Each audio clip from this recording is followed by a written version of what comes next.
In this video, we're going to continue looking at how we can calculate areas under graphs.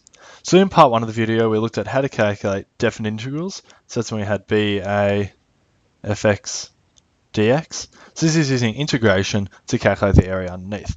So if you're not familiar with how to solve those, go back to the part 1 of this video and watch it, and we'll explain how you can solve a type of question like this. So in this video, we're going to be looking at how these definite integrals can relate to area, as well as when the area is on the positive side of the axis or when it is less. So to begin, we calculated area in the previous video for a function such as this. So this is fx.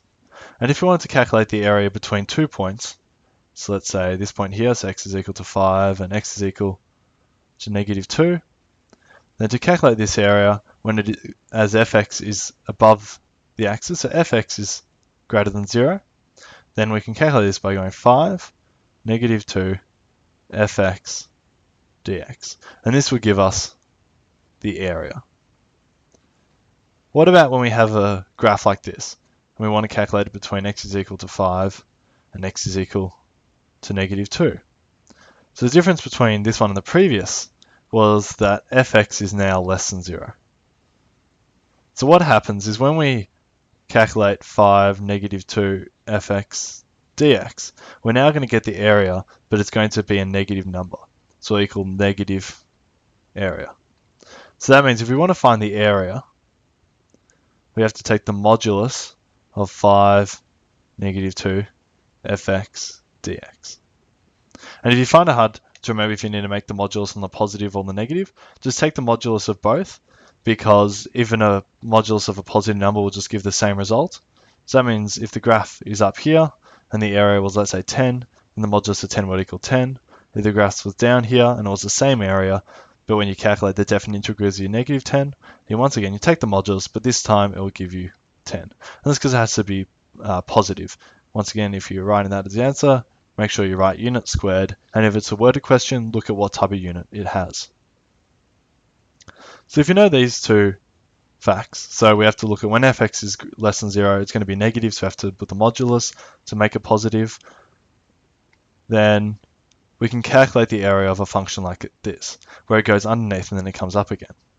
So if we wanted to calculate the area between, say, this point here and this point there, so we'll call that x is equal to -3 and x is equal to 4.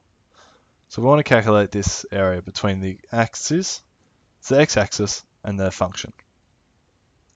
So what we have to do to calculate this area is we have to split it up. So we split up into the first part, which is here, and then also the second part, which is down here. So we split up when it's greater than 0 and when it's less than 0. So we find this intercept, so that's x is equal to 2. So the area is equal to 4, fx dx, so that's just the positive area there, plus the modulus of 2, -3 fx dx. So when we calculate this will give us the area, but it'll be a negative number, so we need to take the modulus, work out the magnitude, and then add those two together, and it will give us a total area between 4 and -3. So here you have the 4 up the top and then the -3, and in between here is going to be the x-intercept, where the fx changes from being greater than 0 to being less than 0, or the other way around. So we'll do a question now. So find the area enclosed by y is equal to x squared minus 3, and the x-axis between x is equal to -1 and x is equal to 3. So here we have the graph. It's going to look like that, and it's going to come down, so x squared minus 3. And then x is equal to -1, so it's going to be around there, so it's still negative. And then x is equal to 3 is up here, and it's going to be up there. So firstly, we need to find where are the x-intercepts.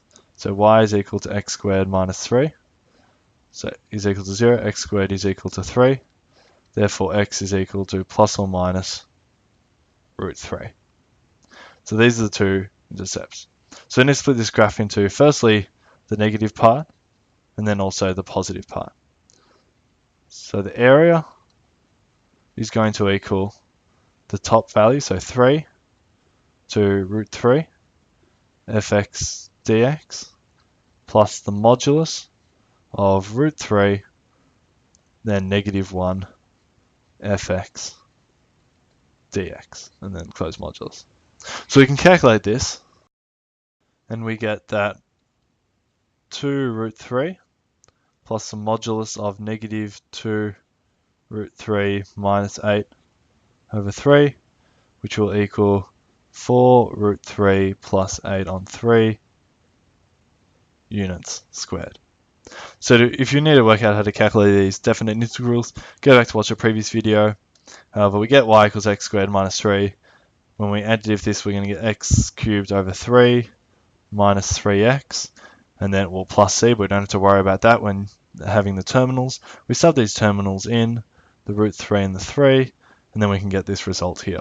So 2 root 3 plus the modulus, so it's modulus of negative 2 root 3 minus 8 on 3, and they become positive.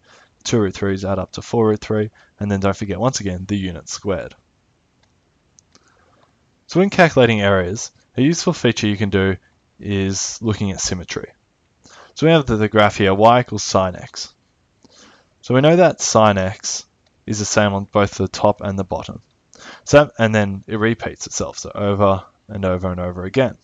So that means once we've calculated this area, we know that this area here is also going to be exactly the same.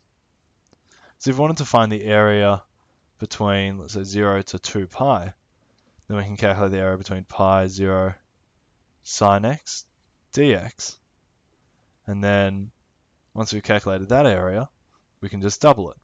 So pi, 0, and then we get cos x, and it's going to be between pi and 0, sine x, so when you diff sine, it's going to be negative cos x.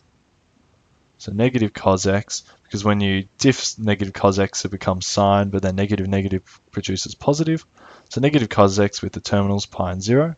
Sub those in and we get negative cos pi minus negative cos 0.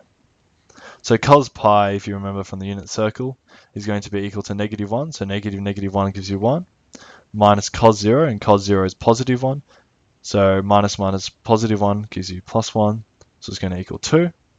And because both these areas have to be the same, then the total area between 0 and 2 pi is going to equal 4 units squared.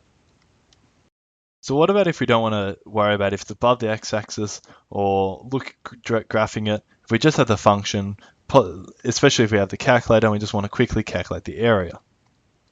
So we're going to go through this question without having to graph it, and if you have a calculator, how you don't have to worry about if it's positive or it's negative. So you have y equals x cubed plus 5x squared minus 8x minus 12. So the first thing is we want to find the x-intercepts. So using the calculator, we can find that the x-intercepts for this function are going to be when x is equal to 2, or negative 6, negative 1, and 2. So what we do here is we realize that it starts at negative 3, then it goes to the first intercept at negative 1, then it goes to the second intercept at 2, and then it goes to the third final thing at 3.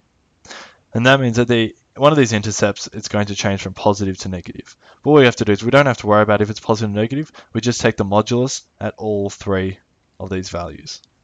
So we can say here that the area is equal to modulus 3, 2, fx, so I'm just going to write fx as x cubed plus 5x squared minus 8x minus 12, dx modulus plus 2 negative 1 fx dx, once again taking the modulus, plus modulus of negative 1 negative 3 fx dx. And if you're doing this by hand, then if it's positive, you leave it as positive, but if it's negative, you make it positive. So then you can add up all these 3 values. So you can just plot this into the calculator, and we get 191 on 12 plus the modulus of negative 117 on 4 plus positive 94 on 3. And that makes sense. It must have been positive. So here, graphically, it must have been positive. Hit this intercept and gone negative. Hit this intercept again, and then gone positive again. So we can add those up. We get 94 on 3 plus 117 on 4 plus 191 on 12. And we get again 153 on 2 units squared.